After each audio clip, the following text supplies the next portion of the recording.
Have you ever wondered how close you've come to danger without even realizing it? At Shivering Vault, we take you there, one story at a time.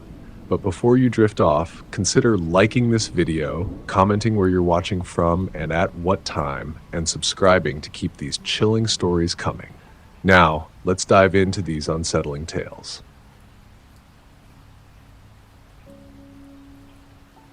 It was supposed to be just a regular sleepover, you know, one of those simple nights where everything is easy and fun. My three best friends, Lena, Sophia, and Kayla, and I were looking forward to it for weeks.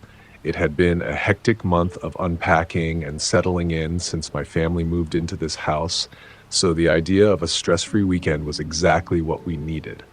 The house itself wasn't huge, but it had that cozy, old-world charm that I really liked. It was a quiet, suburban neighborhood in Sacramento.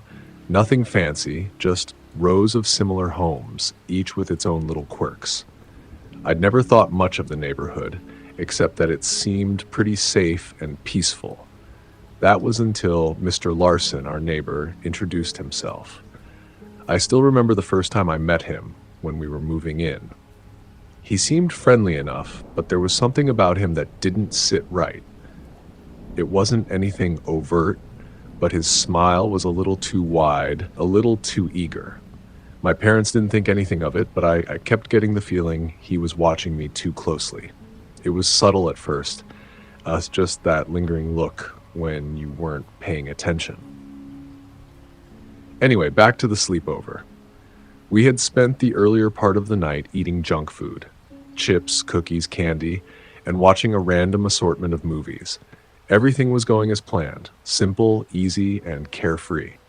The couch was piled with blankets and pillows, the TV cast a soft, flickering light over the room, and the sound of laughter echoed between us. The night felt endless in the best way, like we could keep talking forever. Every once in a while, someone would get up to grab more snacks, or we'd pause a movie to joke about how ridiculous it was. But then, around 10 p.m., the doorbell rang. I froze. At first, I thought it was just a delivery or maybe one of the neighbors trying to be friendly. But when I opened the door, standing there was Mr. Larson, the man who lived next door. I wasn't expecting him, and I immediately felt that familiar discomfort flood back into my chest. He was standing there, smiling just a little too much, his hands in his pockets. "Hi, Mia. I just wanted to check on you girls, make sure you're all right. You know, a little late, and it's a quiet neighborhood, so I thought I'd stop by. You never know, right?" I forced a smile, but I could feel my stomach churn. Something about the way he stood there, just a little too close to the door, something about his eyes. I didn't know what it was, but I didn't like it. "Oh, we're fine, thanks," I said quickly, trying to shut the door without being rude, but also trying to get him to leave. I kept the door open just enough for him to see my face, but not enough for him to come inside.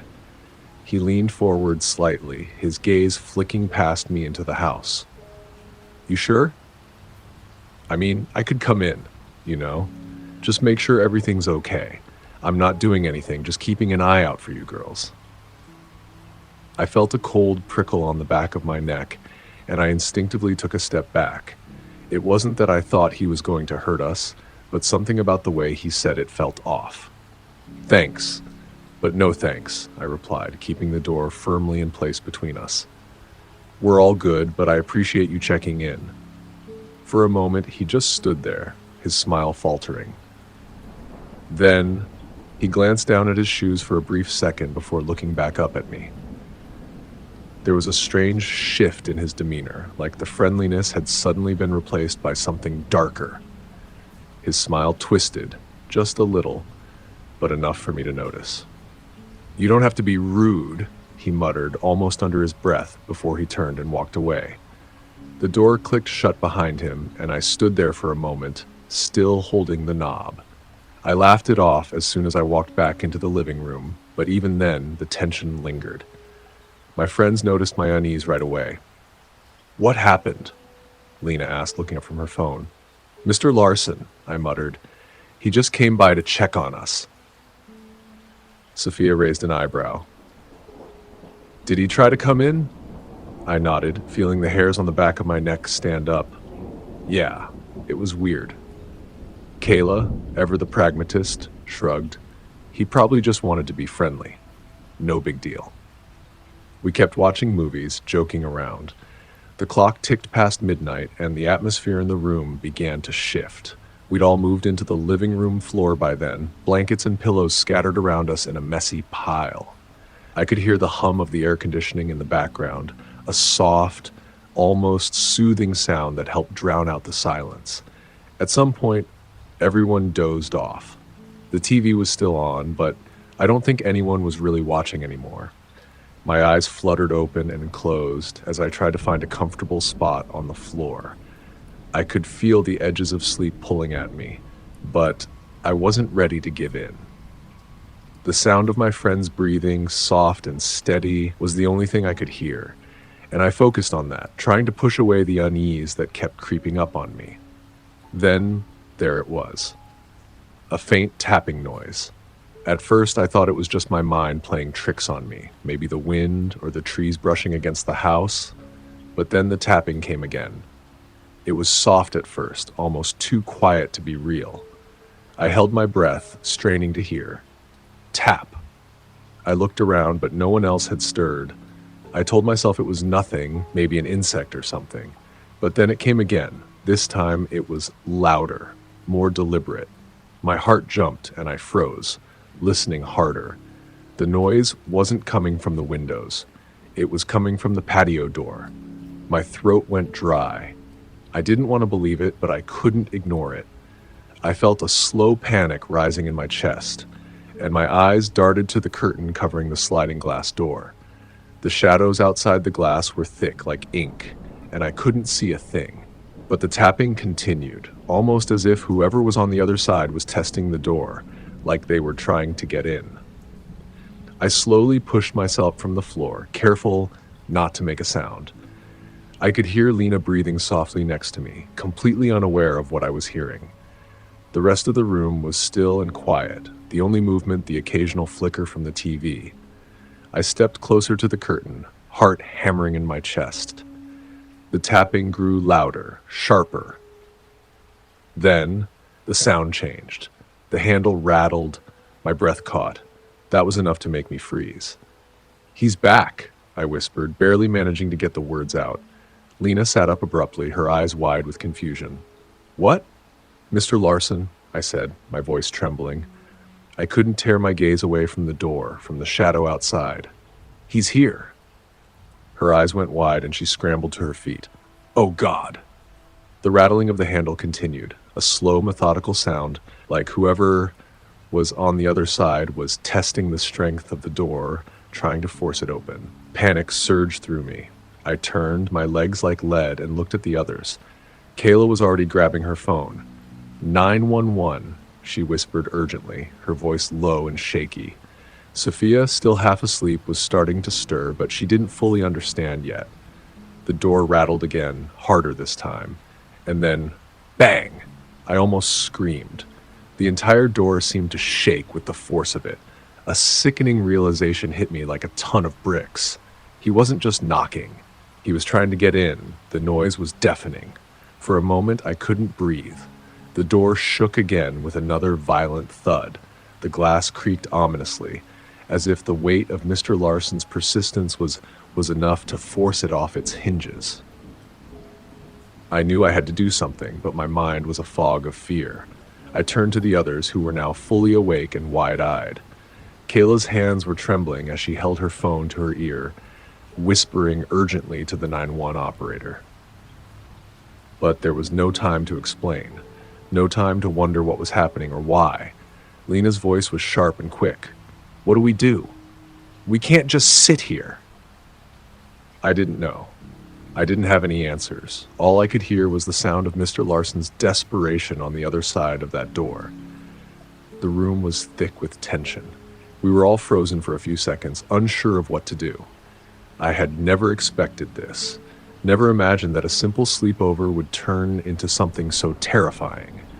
But there was no more time to think. I grabbed the lamp from the table and held it tight. my knuckles turning white as I braced for whatever was coming. We all stared at the door, our eyes fixed on the thin veil of curtains that separated us from whatever nightmare was outside. Another bang. And then the sound of glass cracking like a spiderweb spreading across the patio door. The entire house seemed to tremble with the impact. I could hear the distinct sound of glass breaking, sharp and violent, and I felt a rush of cold air as the door's frame gave way. And then I saw it. Through the cracks in the glass, I saw him, Mr. Larson, his face pressed against the window, his eyes wide and wild, staring straight into the living room. His grin, twisted and manic, sent a shock of pure terror through me. I felt like I couldn't move, like my body was locked in place by the sheer horror of it. But then, before I could react, there was another shatter as his hand slammed into the window, and more glass fell to the floor. He was coming through. He was getting in. "Move!" I heard Kayla scream, and that broke the paralysis. Lena lunged forward, swinging the fireplace poker like it was an extension of her own arm, aiming for the jagged opening in the broken window. The sharp tip of the poker collided with the frame with a sickening crack that seemed to reverberate throughout the house. Mr. Larson recoiled, stepping back as if stunned. I saw him stagger for a moment, his wide eyes darting back to Lena. His face was no longer a friendly neighbor's. He was unrecognizable. For a second, there was a pause. I don't know if it was the shock of being hit or the sudden appearance of the police lights flickering through the yard, but Mr. Larson hesitated. That hesitation was enough. From outside, we heard the sirens blaring closer, growing louder. The familiar red and blue lights painted the walls of the living room in eerie hues. They were coming. But that didn't stop him. He took a step forward, his body half through the broken window, as though he didn't care that the glass shards were cutting into him. His fingers reached for the opening, his expression still wide-eyed and crazed. I didn't think. I just acted. Without thinking, I ran forward, slamming the lamp into his shoulder with everything I had. The impact sent a shock through my arms, and I felt the weight of the lamp's porcelain base crash against his skin. He reeled back for a second, his eyes widening in fury, and that's when we heard the police officers' voices booming from outside. "Freeze! Step away from the door!" they shouted, their voices sharp and commanding. Mr. Larson froze, his body rigid as he turned his head slowly toward the approaching officers.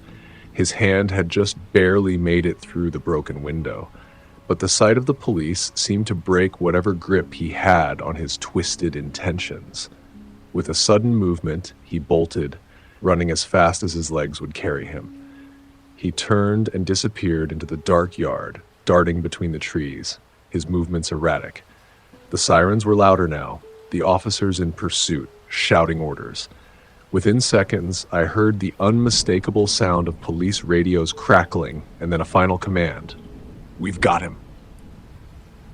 The next few minutes were a blur.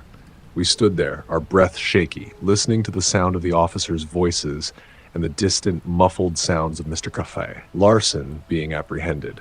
It didn't take long for the police to come inside and check on us. They told us that they had found him a block away, still trying to run.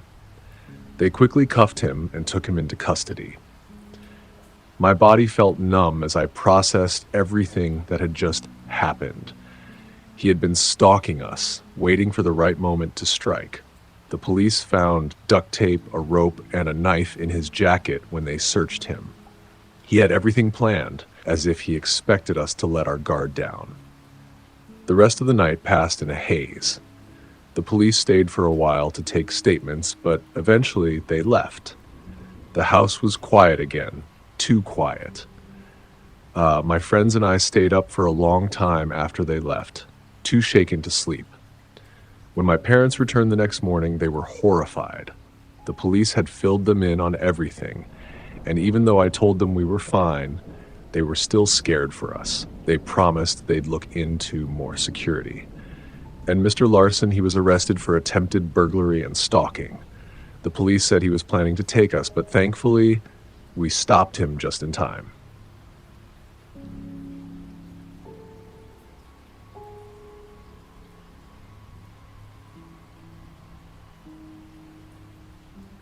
It was supposed to be a fun, carefree sleepover.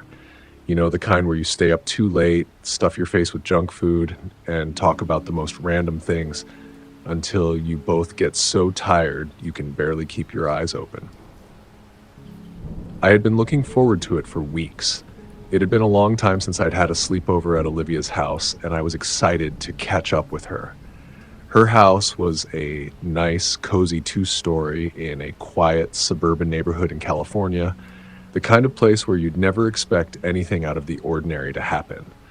The kind of place where the biggest concern was figuring out which movie to watch or if there was enough pizza for both of us.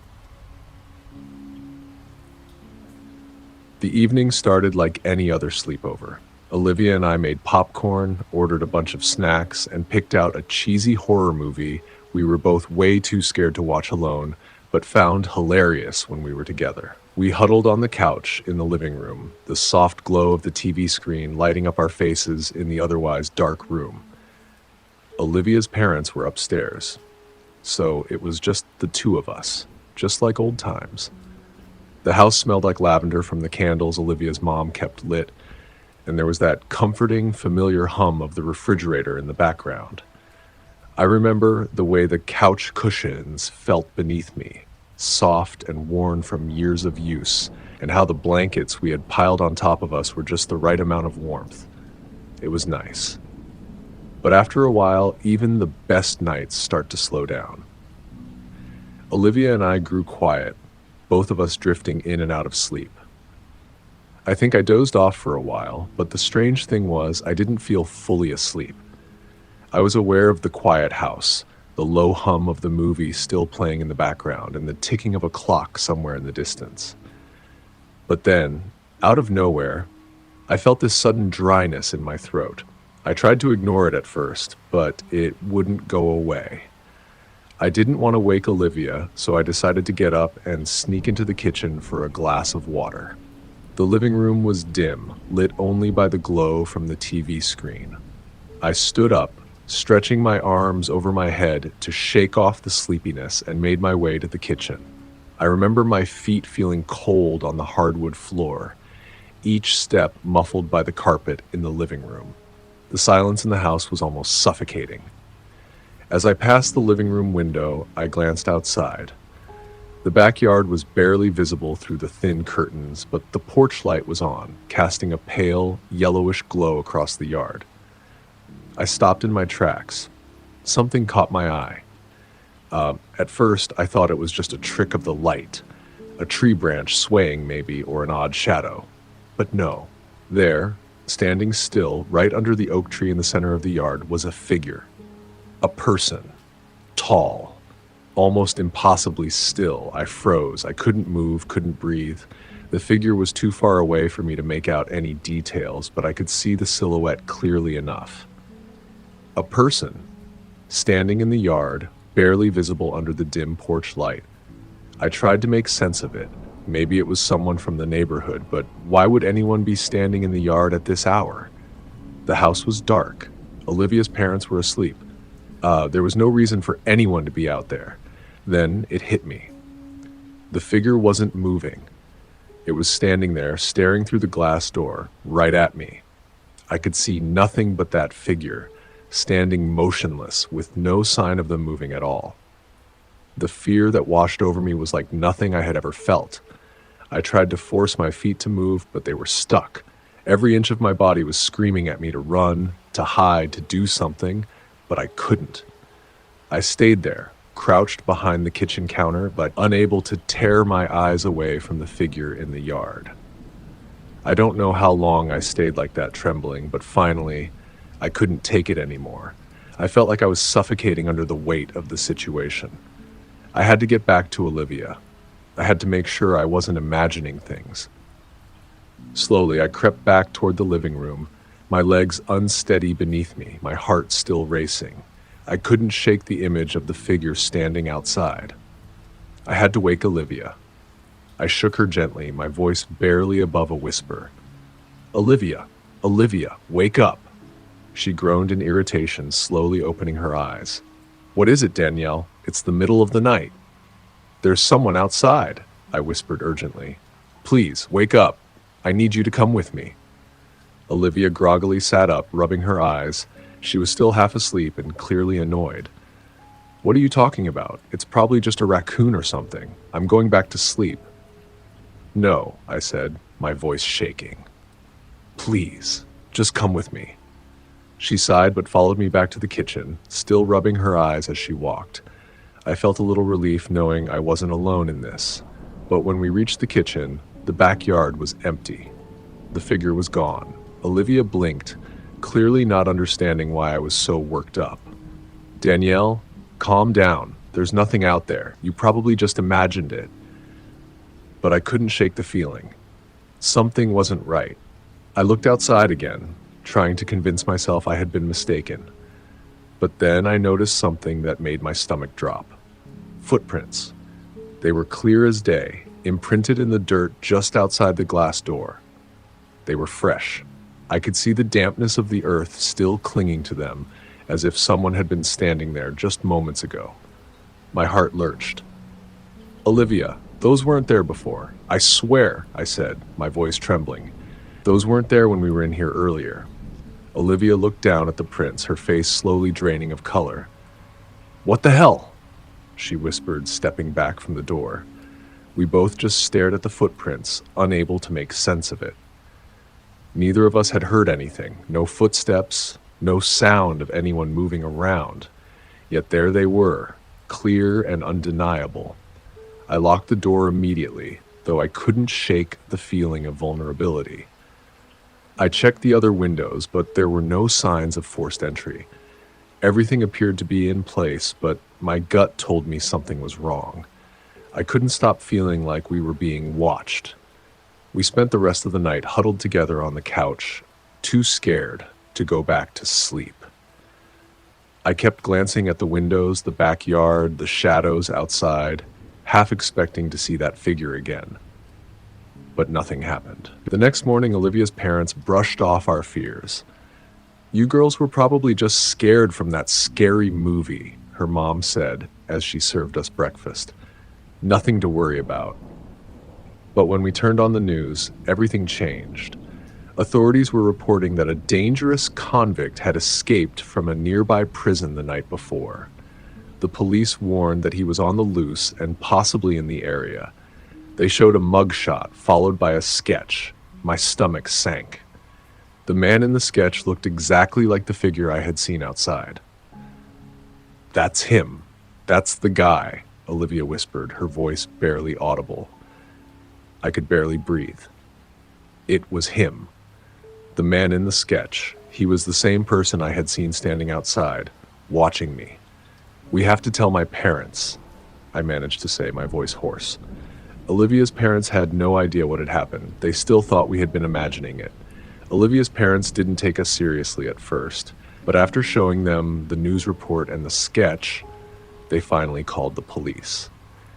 They came to the house, and soon officers were combing the yard and the neighborhood.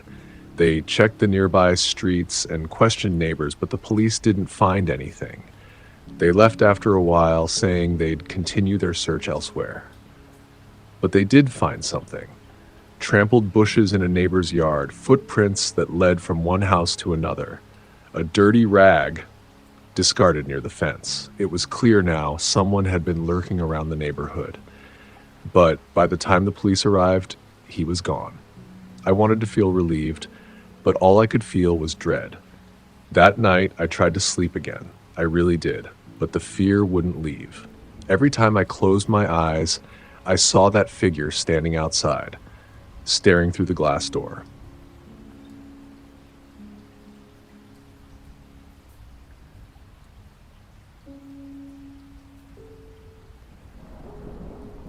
It was supposed to be just another one of those typical sleepovers we used to have all the time. Nothing special, just a night for the three of us to hang out. You know, The kind of night where you stay up late talking about random stuff, binge watch movies, and laugh until your stomach hurts. Nothing ever went wrong during those nights. The worst thing that might happen would be spilling soda on the carpet. There wasn't any special occasion, just an excuse to spend some quality time together, far away from the daily grind of school and life. Stephanie's house was the usual hangout spot. It wasn't anything extraordinary, but it had a charm to it.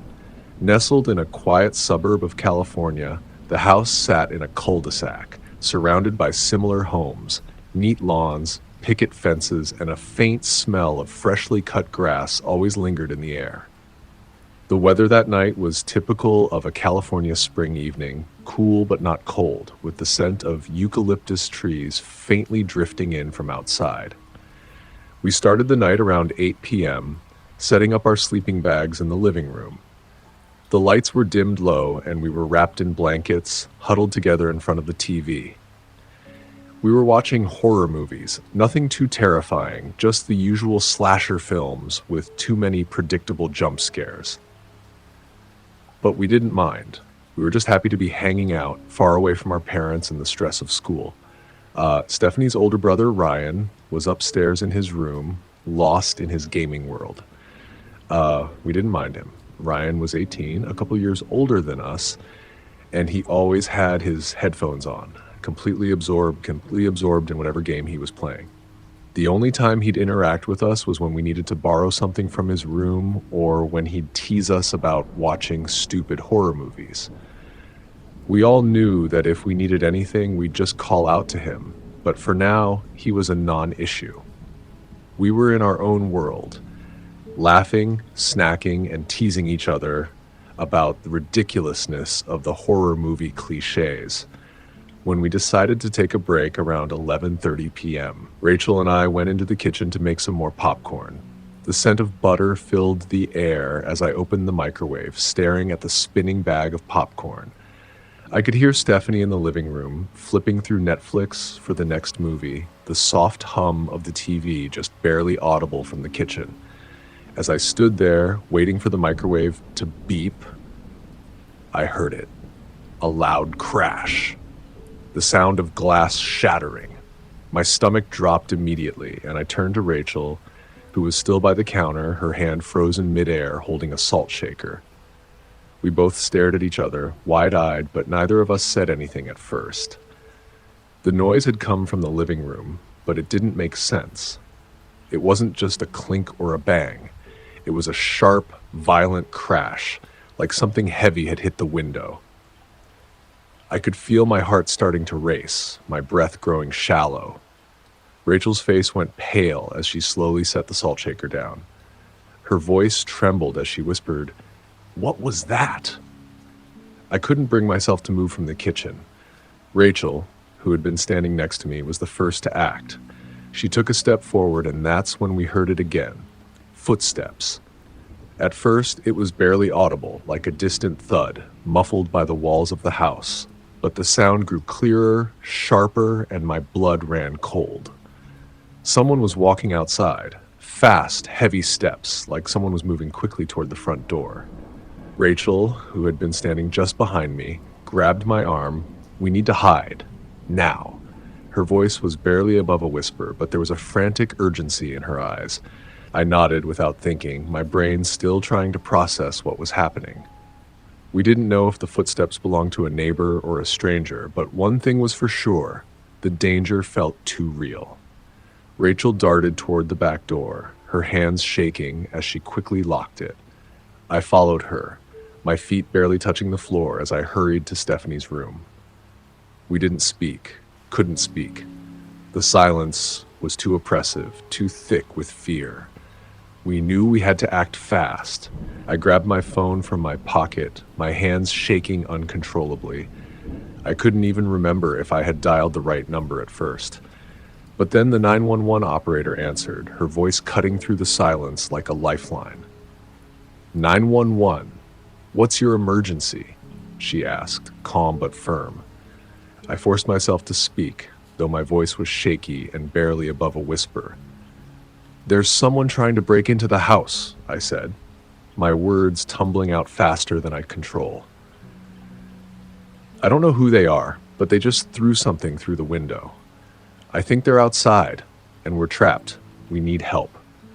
I could hear the operator's voice on the other end asking for details, but my brain was foggy, overwhelmed with fear.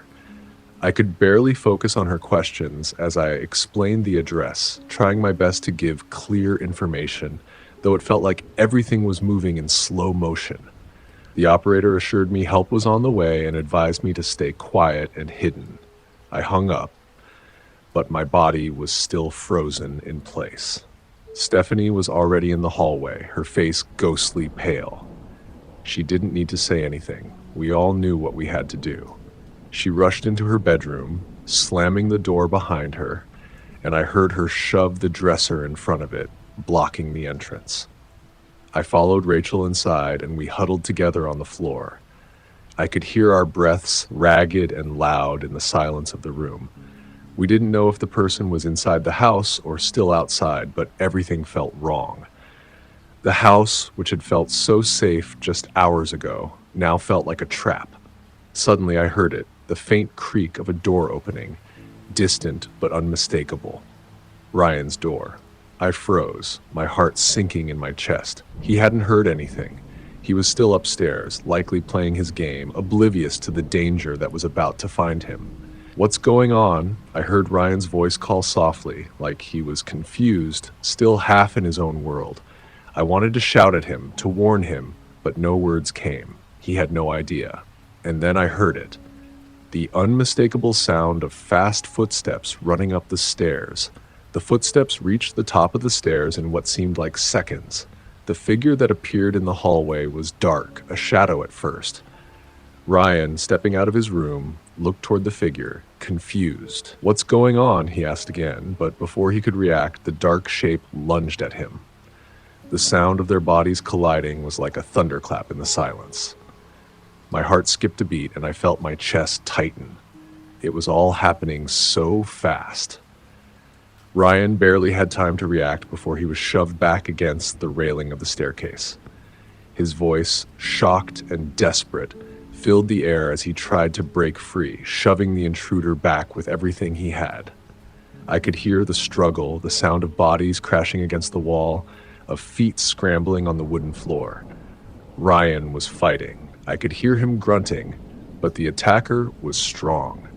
It was clear this wasn't a random robbery. Then, I heard the unmistakable sound of something metal scraping against metal. A knife. From the corner of my eye, I saw Rachel, her hand still gripping the kitchen knife she had grabbed earlier. She was trembling, her face pale, but her eyes were fixed on the door, waiting. We had no plan. We just knew we couldn't sit here and do nothing. The sounds of the struggle continued. Ryan shouted again, his voice hoarse with panic. And then, finally, the sirens, the faint sound of them in the distance. It felt like the longest minute of my life, but somehow the sirens grew louder. The police arrived. The red and blue lights flooded the windows of Stephanie's room. I could hear the distant shout of police officers and the sounds of footsteps rushing through the house. The intruder, realizing the police were closing in, bolted down the stairs. I could hear the heavy thud of his feet as he ran, and for a second I thought maybe he would get away. But the police had caught him. The man, too desperate to escape, was tackled to the ground on the front lawn. It didn't feel real. It didn't feel like it had just happened. Everything had moved so quickly, and now it was over. The police took the man away. Later, we learned the truth. The man who had broken into Stephanie's house wasn't just a random stranger. He was a serial home invader. He had been circling our house for nearly an hour before he broke in. The footage from the security cameras showed him pacing, watching us through the windows. He had been waiting for the perfect moment. I try not to think about it too much. I try not to imagine what might have happened if we hadn't locked the back door, or if the police hadn't arrived just in time.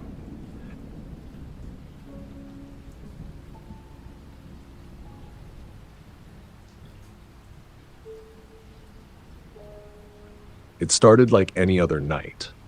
My best friend Chris and I, both 16, were at my house in this quiet little suburban neighborhood in California. My parents had gone out of town for the weekend, leaving the place all to ourselves. There's something about having the house to yourself when you're a teenager. Total freedom, no rules, just a fridge stocked with snacks, a few horror movies on deck, and hours ahead of us. Around 10:30 p.m., we started our movie marathon. Chris was the kind of guy who could watch anything and still enjoy it, but tonight we were going for cheesy slasher films, the kind with awful acting, predictable plots, and ridiculous over-the-top deaths. We loved it. There was something comforting about it, and the way the stupid characters ran into all the worst situations made it easy to forget how quiet the house was. The silence between the movie scenes seemed to stretch on forever, only broken by the occasional crunch of popcorn. As the night wore on, Chris's stomach growled loudly, making us both laugh.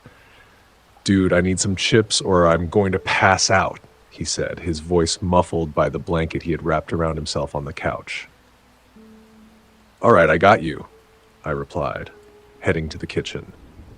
The house was dark except for the flickering glow of the TV, and the hallway light felt miles away as I walked through the living room. The fridge door creaked open, and I pulled out a half-empty bag of chips, shaking them around a bit to get to the crunchy bits at the bottom. The sound of the crunching bag filled the quiet of the house. Suddenly, I heard Chris shout from the other room, "Yo, James, who's at the door?" I froze, my hand still in the bag of chips. Who could be here at this time? It was already after midnight, and I wasn't expecting anyone.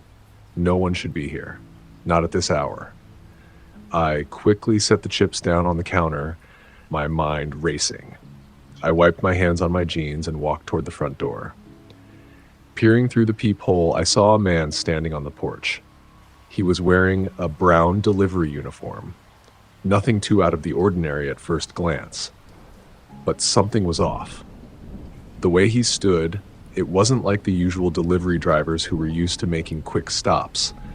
He was shifting from one foot to the other like he was nervous. His eyes kept darting down the street, and his posture looked strained. There was something about his presence that just didn't sit right with me. I glanced at my phone, but there were no delivery notifications, no messages. I wasn't expecting any packages. Chris's voice came from behind me, quiet but tinged with suspicion. "We didn't order anything, right?" I shook my head slowly. "Nope. Not a thing." I didn't want to make a big deal out of it, but I couldn't shake the unsettling feeling creeping into my chest. I cleared my throat and called out through the door. "Wrong house, man. We didn't order anything." For a moment, there was no answer. I watched through the peephole, the dim light from the porch casting a strange shadow over the man's face. His hand was holding a medium-sized package, but there was something odd about how he was gripping it. His fingers were stiff. I couldn't figure out why, but it gave me an odd sense of unease. And then the man pressed the doorbell again. This time the sound was louder, more insistent. It echoed through the house, reverberating in the quiet of the night. I turned back to Chris. "Weird, right?" Chris looked at me, his face already pale. "Yeah, man, something's not right." "Call the cops?" I asked, but before he could respond, the man outside pressed the doorbell again, this time even harder. I looked through the peephole again. I saw something that froze me completely. The man's left hand was holding the package, but in his other hand, there was something else. A flash of metal. A crowbar. I stumbled backward, my breath catching in my throat. Chris saw the look on my face, and his eyes went wide. "Dude, he's got a crowbar," I whispered. Just then, the man's gaze shifted, and I saw his eyes dart around the street once more. His body tensed, and that's when I noticed the second figure. A shadow just out of view. Someone standing along the side of the house, hidden in the dark. I couldn't see them clearly, but I could tell they were there. Before I could even react, the man slammed his shoulder into the door with such force that the whole house shook. The door frame creaked, and I felt the wood splintering slightly under the pressure. I had to move quickly. "Shit!" I hissed, grabbing the doorknob and throwing my weight against the door. The man on the other side grunted, his body slamming against the door again, this time harder than before. Chris stumbled back, his face going ghost white. "James, what the hell is happening?" His voice cracked, full of panic. I didn't have time to explain. I threw myself against the door again.